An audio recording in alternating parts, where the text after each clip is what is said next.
Gaawo soo dhawo. waa dhawax Magacaaga iyo degmada aad ka timid nugu sharax. Dhiin nugu sii.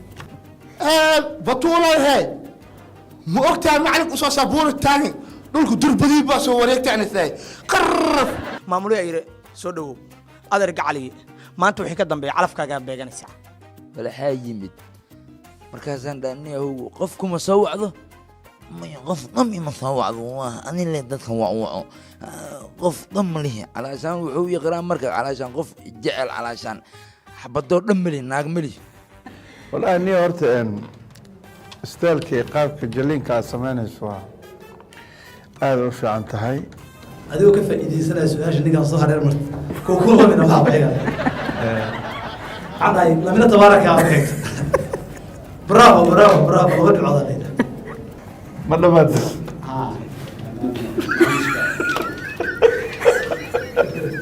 Sheekad soo gaala Allah magaceeda.